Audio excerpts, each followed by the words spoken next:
জ্ঞান চেতনাখিনি কৰিছে গতিকে সেইকাৰণে এই গুৰুজনাই যিটো আমাক পথ দি থৈ গৈছে জগতৰ কল্যাণৰ কাৰণে প্ৰত্যেক জীৱৰ কল্যাণৰ কাৰণে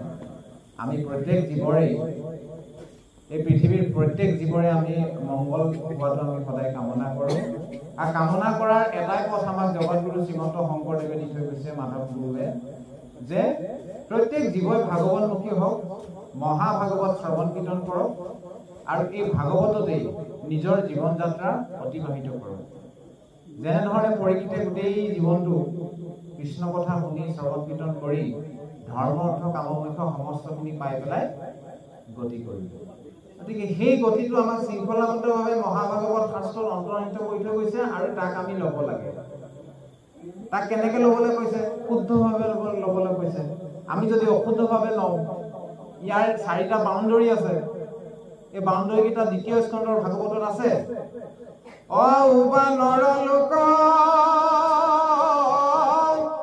হৰি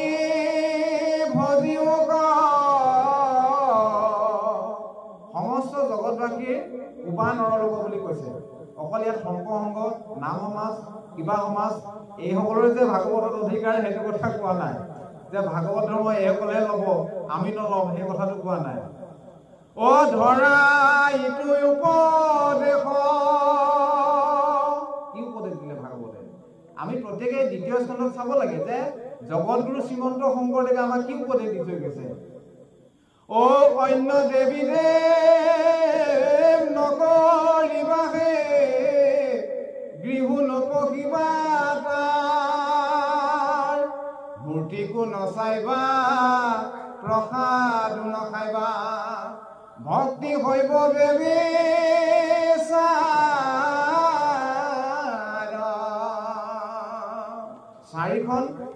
চাৰি বাউণ্ডৰীৰ ভিতৰত থাকি পেলাই একশৰণক পালন কৰিবৰ কাৰণে গুৰুজনাই নীতিবদ্ধ কৰি থৈ গৈছে কি কৰিবলৈ কৈছে অ এক কৃষ্ণ দেৱ কৰি অধৰিও তাহান কৃষ্ণ দাস হুয়া প্ৰসাদ ভুন্দিয়া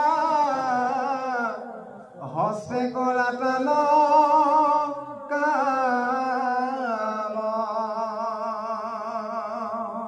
কৃষ্ণৰ কৰ্ম সমস্তহে আমাক কৰিবলৈ কৈছে কৃষ্ণৰ স্থানক যত্নে চলিব সাঞ্চি পুণ্যৰদম কৃষ্ণৰ কিংকৰে ৰচিলা শংকৰে ডাকি বোলা ৰাম ৰাম ৰাম গতিকে এই নীতিবদ্ধখিনি মহাভাগৱত শাস্ত্ৰত বান্ধা আছে প্ৰণালীবদ্ধভাৱে তেতিয়াহে আমি জীৱসকলৰ আমাৰ কল্যাণ হ'ব আমাৰ পথটো যদি আমি বেবিচাৰী পথত যাওঁ একৰণ গ্ৰহণ কৰি যদি আমি বেবিচাৰী পথত যাওঁ আমাৰ জীৱৰ কেতিয়াও কল্যাণ নহ'ব মুক্তিৰ পথটো আমাৰ বন্ধ হৈ যাব আৰু দুনাই আমি গৈ পেলাই সেই নৰকতে মজিব লাগিব আৰু আমি বেদ ইত্যাদি সমস্তখিনি জানিবৰ কোনো প্ৰয়োজন নাই কাৰণ বেদৰ গুপুত বিত্ত নাৰায়ণই বেদৰ যিটো গুপুত ৰহস্য নাৰায়ণ সেই শব্দটো মাধৱ পুৰুষে আমাক নামঘোষাত দি থৈ গৈছে আৰু সেই তত্ত্বটো আমাক দি থৈ গৈছে ঈশ্বৰৰ গুণনামখিনি শ্ৰৱণ কীৰ্তন কৰাটোৱে বেদৰ ৰহস্য সেই বস্তুটোকে মাধৱ পুৰুষে আনি পেলাই আমাক নামঘোষাত অন্তৰ্নিহিত কৰিছে যে বেদৰ গুপুত বিত্ত নাৰায়ণই দৈৱকী তহন্তে সাক্ষাতে ভৈলা বিতৰ্ত জীৱৰ তৰণ হেতু নাৰায়ণয়ে প্ৰচাৰিলা নিজৰ যশ ধৰ্ম বিপৰীত এই সমস্তখিনি আমি পৃথিৱীত বসবাস কৰা জীৱ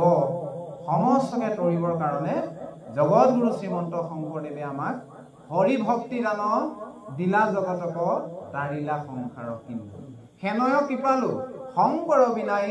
নাই নাই নাই আন বন্ধু কোন বন্ধু হ'ব পাৰে আৰু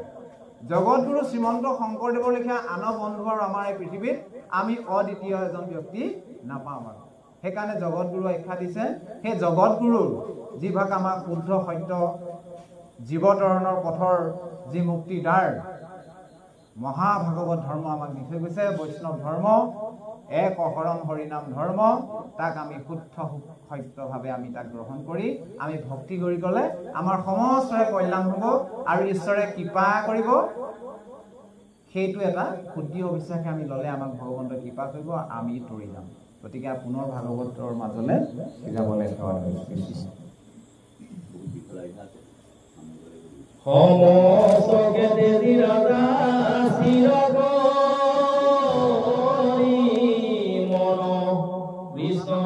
ভয়বানে পখিল শৰণ।